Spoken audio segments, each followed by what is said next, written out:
Marco, kumusta? Anong ginagawa mo dito? Ikaw, ba't ka nandito? Mukhang pareho tayo ng pinunta dito. Alam niyo kasi architect ang papa ko nung nabubuhay pa siya. Kaya pala. Kaya architecture naging minor ko. May silbi pala to ngayon. Mabuti naman. Ako si Emily Jang, ang inyong instructor. Nice to meet you all. Ganda naman niya. Kiss mo na! Kiss mo na! Kiss mo na!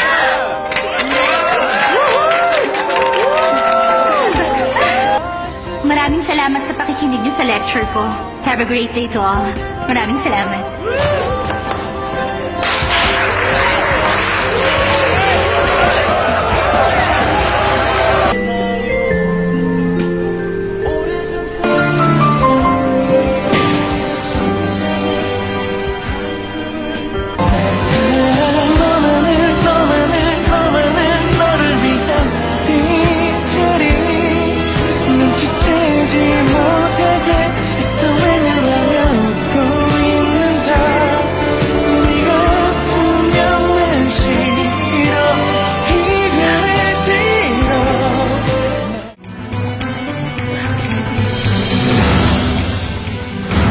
Alam kong magkakilala na kayo.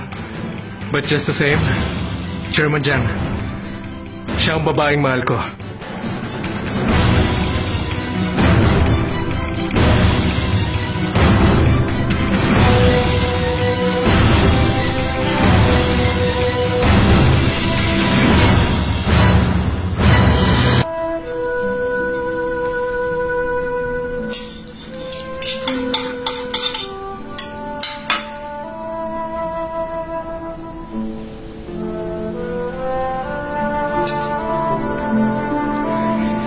Ang sarap ng grilled mushroom. Tikman mo.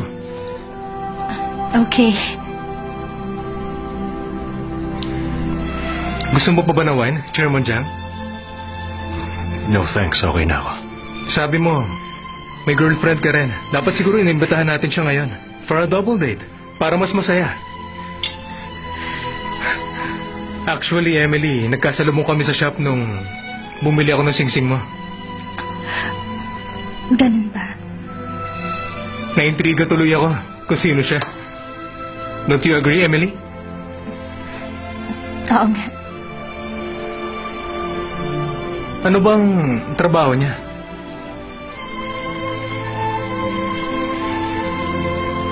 Pareho kami ng industriya ang pinagtatrabahuhan. That's great. Balita ako, marami talagang couple na nagkakakilala sa parehong field. Siguro nakilala mo siya sa trabaho. Oo. Siguradong tinutulungan kanya sa trabaho. Parang ganun na nga. Honestly, inaasahan ko rin na tutulungan ako ni Emily kapag nagka-problema sa hotel.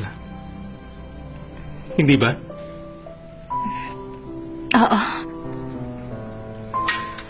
Emily, kilala mo ba yung dinidate niya ngayon? Okay ka lang ba? Oo naman. Tingnan ko nga. Gusto mo ba? Okay lang.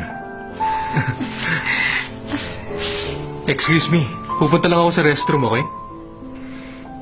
Sige, please, go ahead. Babalik ako agad.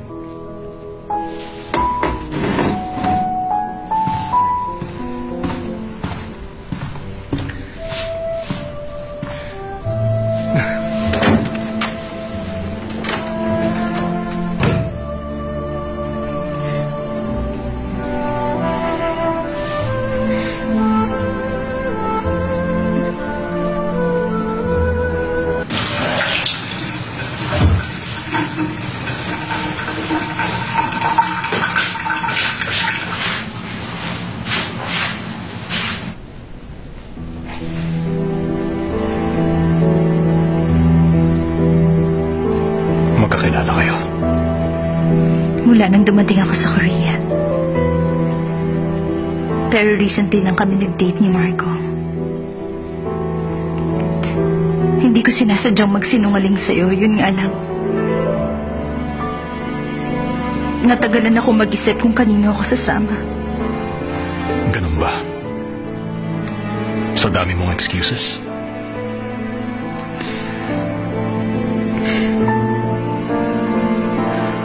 Iniwasan mo ako. Hindi mo man lang sinagot ang mga tawag ko. Dahil ba to sa kanya, ha? Oo. Tama ka.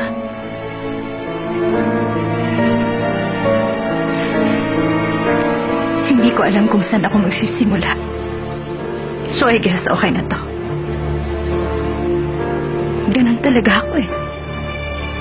Kaya isipin mo ng gusto mong isipin. Tapusin na natin to.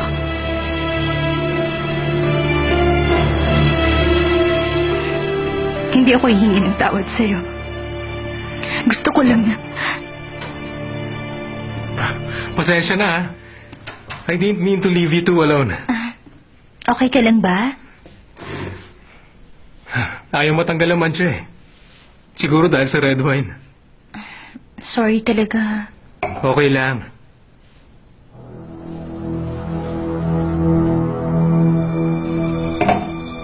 Napansin ko, mukhang wala kang gaano kumain. I'm alright. Sana sa ibang restaurant na lang kita dinala. It's okay. Siguro napagod lang ako ngayong araw. Mukha ngang napagod siya. Kahit na madali kang i-please. Para kay Chairman Jiang, medyo naging stressful ang pagbisita mo kanina sa hotel.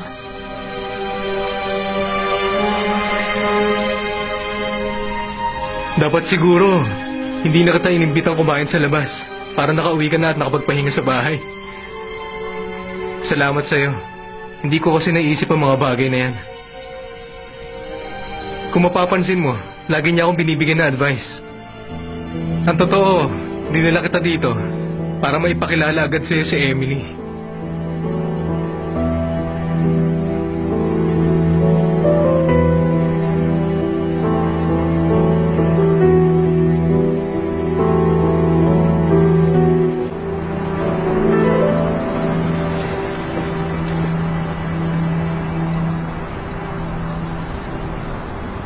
Chairman, nag-enjoy ako sa dinner. Ako rin. Sana mas gumanda pa ang working relationship niyo ni Emily. Sure.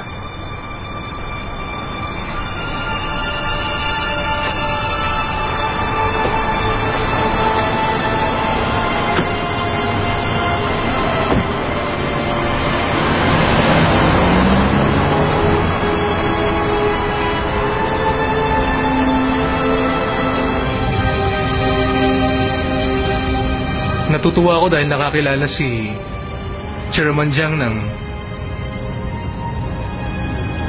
babaeng magmamahal sa kanya. I wish him all the best.